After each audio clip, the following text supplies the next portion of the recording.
Adrien Broner's last two opponents were people that Amir Khan had already beat. And his next opponent is also going to be someone that Amir Khan has already beat. As most of you know, Broner fought Paulie Malignaggi, which he won on the scorecards.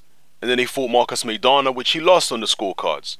And Amir Khan beat Paulie Malignaggi. He stopped him, beat him fairly easily, fairly comfortably. Then he fought Maidana. It was a good fight, back and forth.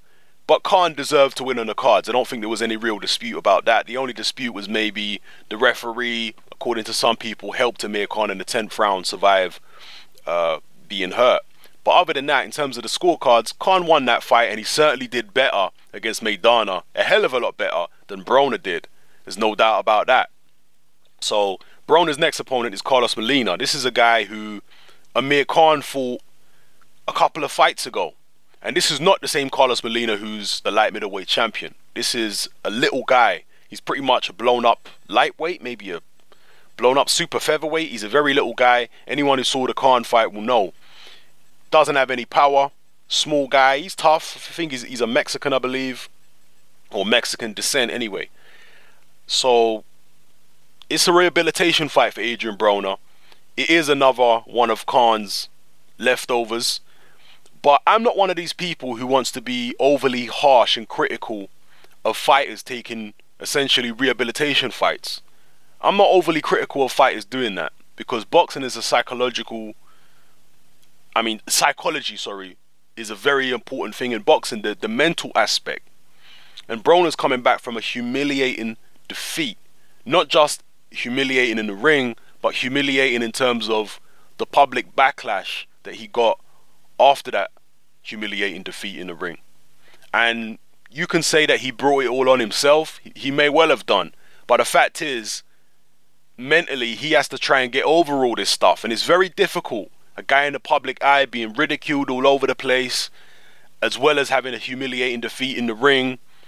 Now Floyd has come in and stolen his opportunity to rematch that particular opponent. There's a whole heap of things going on in Adrien Broner's head at the moment, and he needs to get his head straight. So a couple of easy rehabilitation fights, I won't begrudge him personally. It was the same with Amir Khan. When he came back from the Danny Garcia fight, he took on this Carlos Molina, this blown up lightweight or blown up super featherweight. Then he took on Julio Diaz, who was supposed to be an easy fight. I mean, that was the intention behind it, but turned out to be actually a very tough fight. But nonetheless, it was intended to be a rehabilitation match, and I'm not against these rehabilitation matches. If a fighter needs a few easy opponents to get his confidence back up, to maybe make a transition in terms of his boxing style, like Amir Khan's been doing with Virgil Hunter, they need time to do this transitional work. And while they're doing it, while they're trying to get their confidence back and correct all the holes in their game, you can't put them in there with elite level fighters, because they're in a transitional period in their career. So they have to be allowed to take on slightly weaker competition, build their confidence back up, get their skills in check, and then once they're ready, then they can step back up and start fighting elite fighters. Now, that's what Adrien Broner's doing as far as I'm concerned, and I don't really have a problem with it.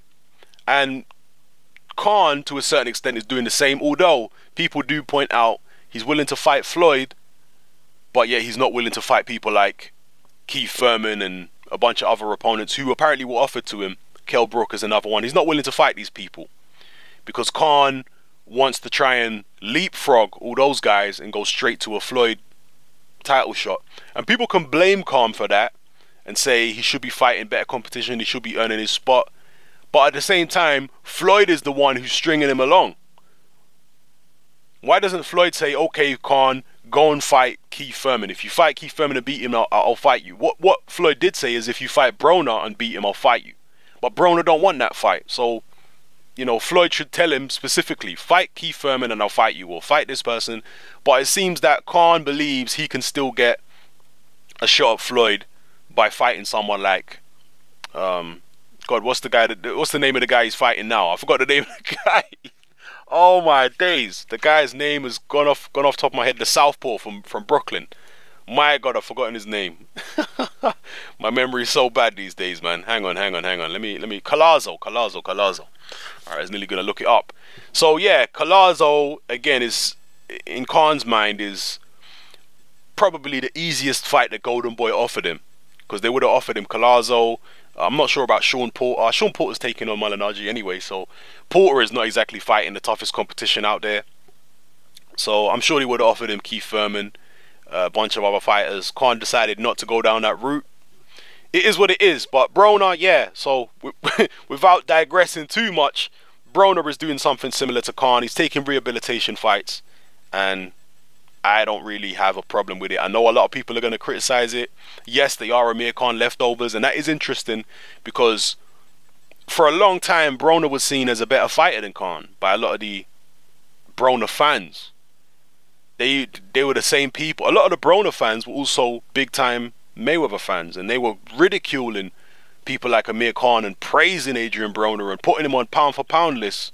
All the while, this guy's been fighting Amir Khan's leftovers, and he continues fighting Amir Khan's leftovers. So it is interesting the way that the dynamics of, you know, boxing fans work, because it's like one rule for one person and another rule for another person. Anyway, I'm just going off on a tangent here. Drop your comments below and let me know how you feel about this whole situation with Adrien Broner and fighters in general taking rehabilitation fights. Are you in favor of them, or do you think they should just man up and go straight back in at top level after suffering devastating defeats? Or do you think they should be allowed a number of rehabilitation fights? I mean, end of the day, they can do what they want. It's not really about what they're allowed, but how do you feel about it? Is it something you like or don't like, or understand or don't understand? Drop your comments below. This is Hatman. I'm out.